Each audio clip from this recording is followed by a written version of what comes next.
श्रीगुरुभ्यो नमः। हरिः ओम्। अथ श्रीरामसहस्रनामस्तोत्रम्। श्रीपार्वत्युवाच श्रोतुमिच्छामि देवेश तदहं सर्वकामदम्। नाम्नां सहस्रं मां ब्रूहि यदस्ति मयि ते दया। श्रीमहादेव उवाच अथ वक्ष्यामि भो देवी रामनामसहस्रकम्। शृणुष्वैकमनाः स्तोत्रम् गुह्याद्गुह्यतरं महत्। ऋषिर्विनायकश्चास्य अनुष्टुप्छन्द उच्यते। परब्रह्मात्मको रामो देवता शुभदर्शने। ॐ अस्य श्रीरामसहस्रनाममालामन्त्रस्य विनायक ऋषिः अनुष्टुप्छन्दः। श्रीरामो देवता महाविष्णुरिति बीजम्। गुणभृन्निर्गुणो महानिति शक्तिः। सच्चिदानन्दविग्रह इति कीलकम्। श्रीरामप्रीत्यर्थे जपे विनियोगः। ॐ श्रीरामचन्द्राय अङ्गुष्ठाभ्यां नमः। सीतापतये तर्जिनीभ्यां नमः। रघुनाथाय मध्यमाभ्यां नमः। भरताग्रजाय अनामिकाभ्यां नमः। दशरथात्मजाय कनिष्ठिकाभ्यां नमः।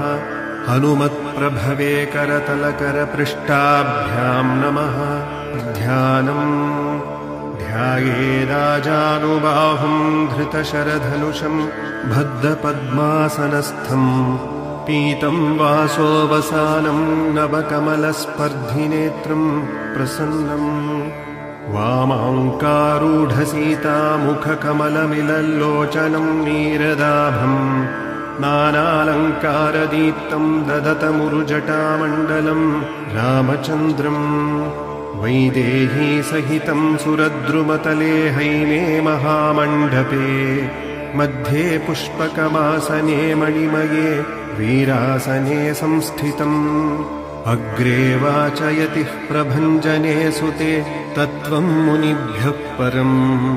व्याख्यान्तं भरतादिभिः परिवृतं रामं भजे श्यामलम्। सौवर्णमण्टपे दिव्ये पुष्पके सुविराजिते। मूले कल्पतरो स्वर्णपीठे सिंहाष्टसंयुते। मृदुश्लक्ष्णतरे तत्र जानक्या सह संस्थितम्। रामं नीलोत्पलश्यामं द्विभुजं पीतवाससम्। स्मितवक्त्रं सुखासीनं पद्मपत्रनिभेक्षणम्। किरीटहारकेयूरकुण्डलैर्कटकादिभिः भ्राजमानं ज्ञानमुद्राधरं वीरासनस्थितम्। स्पृशन्तं स्तनयोरग्रे जानक्या सव्यपाणिना। वसिष्ठवामदेवाद्यैः सेवितं लक्ष्मणादिभिः। अयोध्यानगरे रम्ये ह्यपिषिक्तं रघूद्वहम्। एवं ध्यात्वा जपेन्नित्यं रामनामसहस्रकम्। हत्याकोटियुतो वापि मुच्यते नात्र संशयः। अथ सहस्रनामस्तोत्रप्रारम्भः। ॐ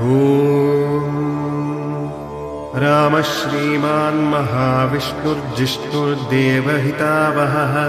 तत्त्वात्मा तारकब्रह्मः शाश्वतः सर्वसिद्धिदः। राजीवलोचनः श्रीमान् श्रीरामो रघुपुङ्गवः। रामभद्रः सदाचारो राजेन्द्रो जानकीपतिः। अग्रगण्यो वरेण्यश्च वरदः परमेश्वरः। जनार्दनो जितामित्रः परार्थैकप्रयोजनः। विश्वामित्रप्रियो दाता शत्रुजिच्छत्रुतापनः। सर्वज्ञः सर्ववेदाधिशरण्यो वालिमर्दनः ज्ञानभव्योपरिच्छेद्यो वाग्मी सत्यव्रतः शुचिः ज्ञानगम्यो दृढः प्रज्ञः करध्वंसः प्रतापवान् द्युतिमानात्मवान् वीरो जितक्रोधोरिमर्दनः विश्वरूपो विशालाक्षः प्रभुः परिवृढो दृढः ईशः खड्गधरः श्रीमान् कौसल्येयो नसूयकः विपुलांसो महोरस्कपरमेष्ठी परायणः सत्यव्रतः सत्यसन्धो गुरुर्परमधार्मिकः लोकेशो लोकवन्द्यश्च लोकात्मा लोककृद्विभुः अनादिर्भगवान् सेव्यो जितमायो रघूद्वहः रामो दयाकरो दक्षः सर्वज्ञः सर्वपावनः ब्रह्मण्यो नीतिमान् गोप्ता सर्वदेवमयो हरिः सुन्दरः पीतवासाश्च सूत्रकारः पुरातनः सौम्यो महर्षिः कोदण्डः सर्वज्ञः सर्वकोविदः कविः सुग्रीववरदः सर्वपुण्याधिकप्रदः भव्योजितारिषड्वर्गो महोदारो घनाशनः सुकीर्तिरादिपुरुषः कान्तः पुण्यकृतागमः अकल्मषश्चतुर्बाहुः सर्वावासो दुरासदः स्मितभाषी निवृत्तात्मा स्मृतिमान् वीर्यवान् प्रभुः धीरो दान्तो घनश्यामः सर्वायुधविशारदः अध्यात्मयोगनिलयः सुमना लक्ष्मणाग्रजः सर्वतीर्थमयः शूरः सर्वयज्ञफलप्रदः यज्ञस्वरूपो यज्ञेशो जरामरणवर्जितः वर्णाश्रमगुरुर्वर्णी शत्रुजित्पुरुषोत्तमः शिवलिङ्गः प्रतिष्ठाता परमात्मा परापरः प्रमाणभूतो दुर्ज्ञेयः पूर्णः परपुरञ्जयः अनन्तदृष्टिरानन्दो धनुर्वेदो धनुर्धरः गुणाकारो गुणश्रेष्ठः सच्चिदानन्दविग्रहः अभिवाद्यो महाकायो विश्वकर्मा विशारदः विनीतात्मा वीतरागस्तपस्त्रीशो जनेश्वरः कल्याणप्रह्वतिः कल्पः सर्वेशः सर्वकामदः अक्षयः पुरुषः साक्षी केशवः पुरुषोत्तमः लोकाध्यक्षो महाकार्यो विभीषणवरप्रदः आनन्दविग्रहो ज्योतिर्हनुमत्प्रभुरव्ययः भ्राजिष्णुः सहनो भोक्ता सत्यवादि बहुश्रुतः सुखदः कारणं कर्ता भवबन्धविमोचनः देवचूडामणिर्नेता ब्रह्मण्यो ब्रह्मवर्धनः संसारतारको रामः सर्वदुःखविमोक्षकृत् विद्वत्तमो विश्वकर्ता विश्वदृग्विश्वकर्म च नित्यो नियतकल्याणः सीताशोकविनाशकृत् काकुत्स्थपुण्डरीकाक्षो विश्वामित्रभयापहः मारीचमथनो रामो विराधवदपण्डितः दुःस्वप्ननाशनो रम्यः किरीटी त्रिदशाधिपः महादनुर्महाकायो भीमो भीमपराक्रमः तत्त्वस्वरूपस्तत्त्वज्ञस्तत्त्ववादी सुविक्रमः भूतात्मा भूतकृत्स्वामी कालज्ञानी महावपुः अनिर्विण्णो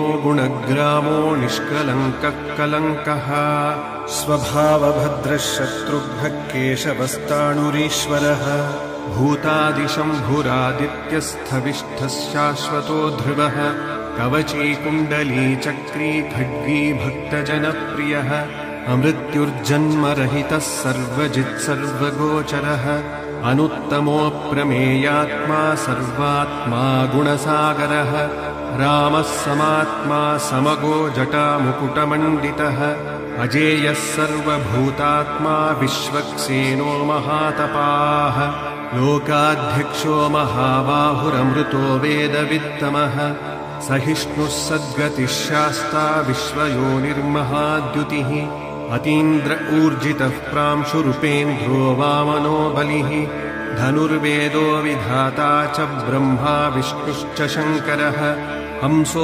मरीचिर्गोविन्दो रत्नगर्भो महद्युतिः व्यासो वाचस्पतिः सर्वदर्पितासुरमर्दनः जानकीवल्लभः श्रीमान् प्रकटः प्रीतिवर्धनः सम्भवोतीन्द्रियो वेद्यो निर्देशो जाम्बवत्प्रभुः मदनो मन्मथो व्यापी विश्वरूपो निरञ्जनः नारायणोऽग्रणिः साधुर्जटायुप्रीतिवर्धनः ऐकरूपो जगन्नाथः सुरकार्यहितप्रभुः जितक्रोधो जितारातिप्लवङ्गाधिपराज्यदः वसुदः सुभुजो नैकमायो भव्यप्रमोदनः चण्डांशुसिद्धिदः कल्पः शरणागतवत्सलः अगदोरोगहर्ता च मन्त्रज्ञो मन्त्रभावनः सौमित्रिवत्सलो धुर्यो व्यक्ताव्यक्तस्वरूपधृक् वसिष्ठो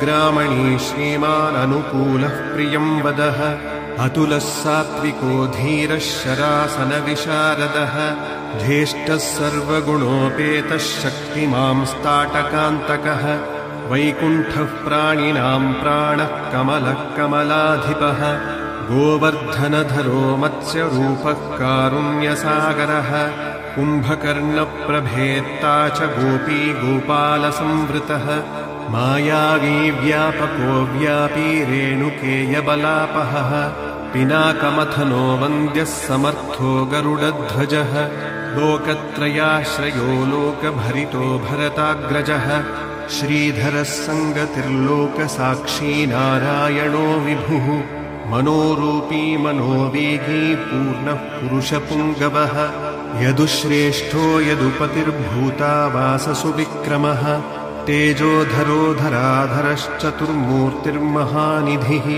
चाणूरमथनो वन्द्यः शान्तो भरतवन्दितः शब्दादिगो गभीरात्मा कोमलाङ्गः प्रजागरः लोकोर्ध्वगः शेषशायी क्षीराब्धिनिलयोमलः आत्मज्योतिरधीनात्मा सहस्रार्चिः सहस्रपात् अमृतांशुर्मही गर्तो निवृत्तविषयस्पृहः त्रिकालज्ञो मुनिः साक्षि विहाय सगतिः कृती पर्जन्यः कुमुदो भूता वासः कमललोचनः श्रीवत्सवक्षा श्रीवासो वीरः लक्ष्मणाग्रजः लोकाभिरामो लोकारिमर्दनः सेवकप्रियः सनातनतमो मेघः श्यामलो राक्षसान्तकः दिव्यायुधधरः श्रीमानप्रमेयो जितेन्द्रियः भूदेववन्द्यो जनकप्रियकृत्प्रपितामहः उत्तमः सात्विकः सत्यः सत्यसन्धस्त्रिविक्रमः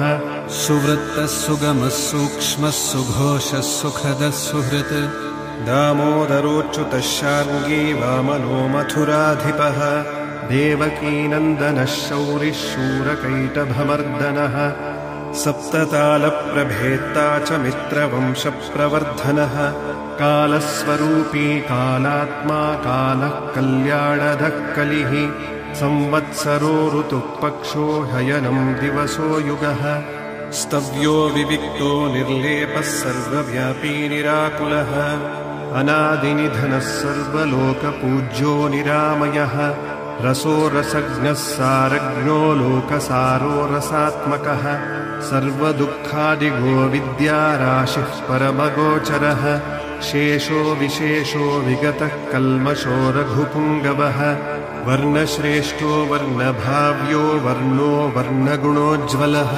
कर्मसाक्षी गुणश्रेष्ठो देवः सुरवरप्रदः देवादिदेवो देवर्षि देवासुरनमस्कृतः सर्वदेवमयश्चक्रीशार्ङ्गपाणिरघुत्तमः मनोगुप्तिरहङ्कारः प्रकृतिः पुरुषो व्ययः न्यायो न्यायी नयी श्रीमान्नयो नगधरो ध्रुवः लक्ष्मी विश्वम्भरो भर्ता देवेन्द्रो बलिमर्दनः बाणारिमर्दनो यज्ञवानुत्तमो मुनिसेवितः देवाग्रणी शिवध्यानतत्परः परमः परः सामगेयप्रियः शूरः पूर्णकीर्तिः सुलोचनः अव्यक्तलक्षणो व्यक्तो दशास्य द्विपकेसरी कलानिधिः कलानाथः कमलानन्दवर्धनः पुण्यपुण्यादिकः पूर्णः पूर्वपूरयिता रविः जटिलः कल्मषध्वान्तः प्रभञ्जनविभावसुः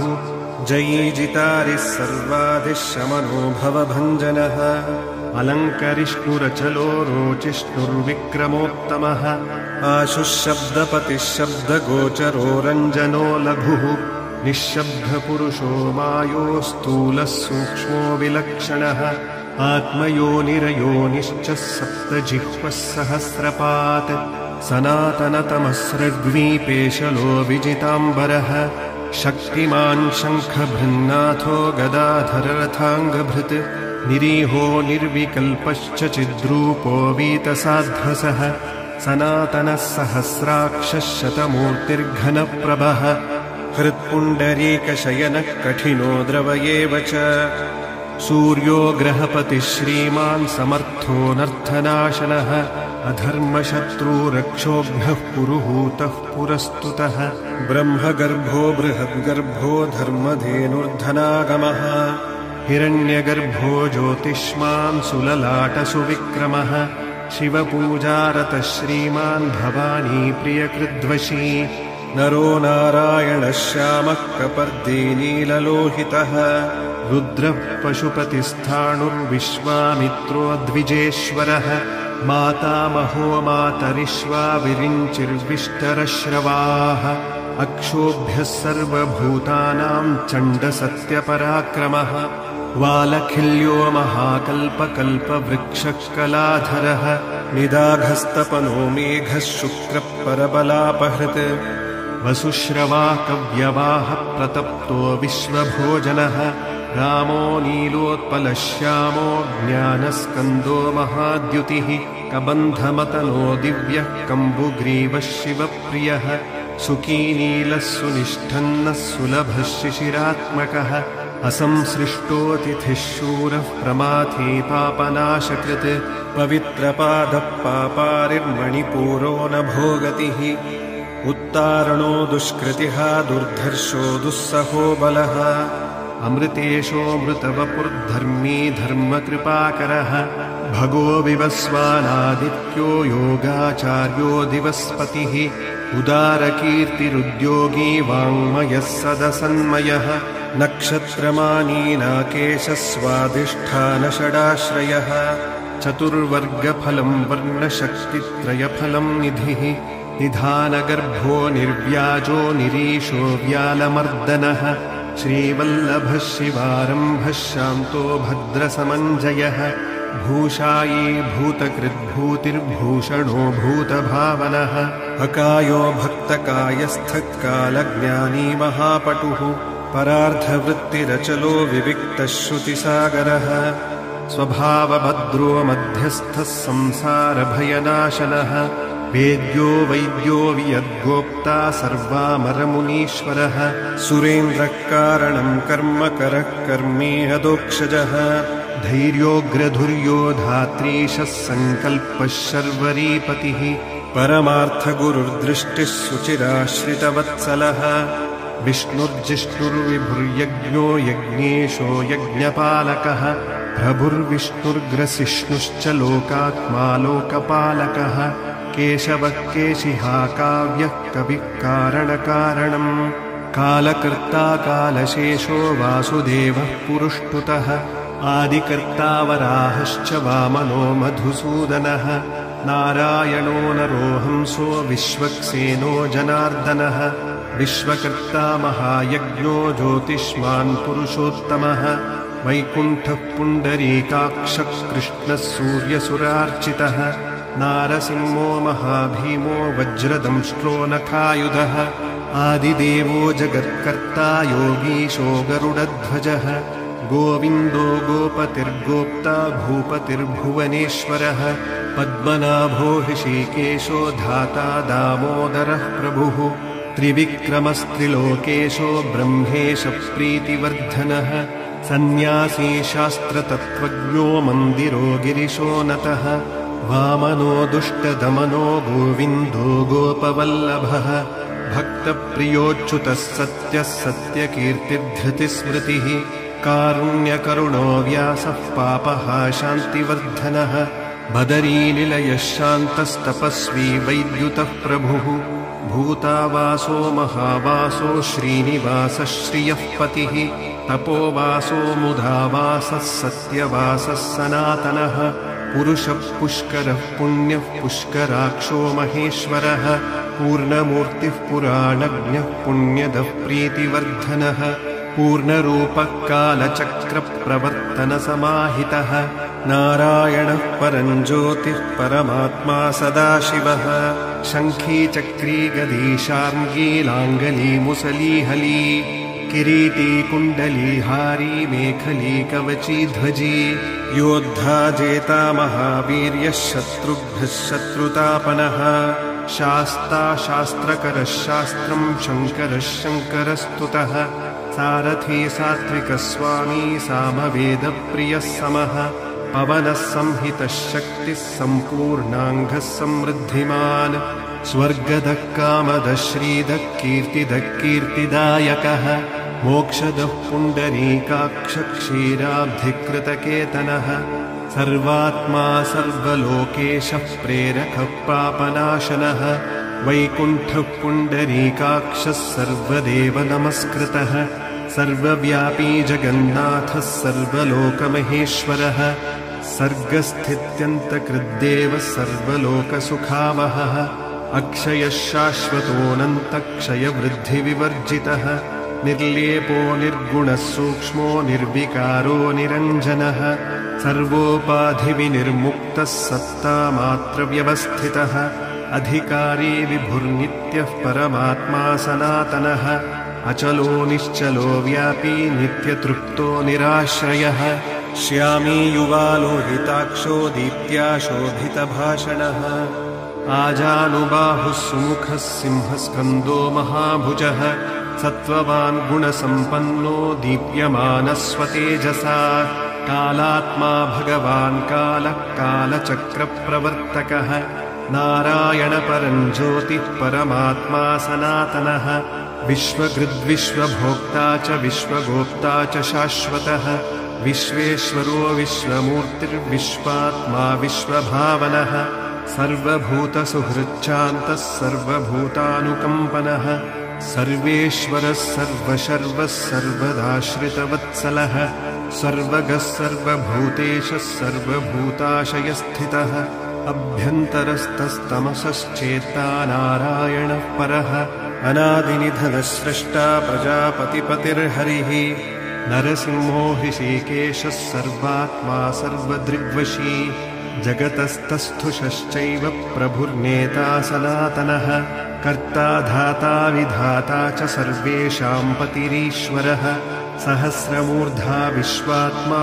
विष्णुर्विश्वधृगव्ययः पुराणपुरुषश्रेष्ठः सहस्राक्षः सहस्रपात् तत्त्वं नारायणो विष्णुर्वासुदेवः सनातनः परमात्मा परं ब्रह्म सच्चिदानन्दविग्रहः परं ज्योतिः परं धामः पराकाशपरात्परः अच्युतः पुरुषः कृष्णः शाश्वतः शिव ईश्वरः नित्यसर्वगतस्थाणो रुद्रसाक्षी प्रजापतिः हिरण्यगर्भः सविता लोककृल्लोकभुग्विभुः ओङ्कारवाच्यो भगवान् श्रीभूलीलापतिः प्रभुः सर्वलोकेश्वरः श्रीमान् सर्वज्ञः सर्वतोमुखः स्वामी सुशीलः सुलभः सर्वगः सर्वशक्तिमान् नित्यसम्पूर्णकामश्च नैसर्गिकसुहृत्सुखी कृपापीयूषजलधिः शरण्यः सर्वशक्तिमान् श्रीमान्नारायणः स्वामी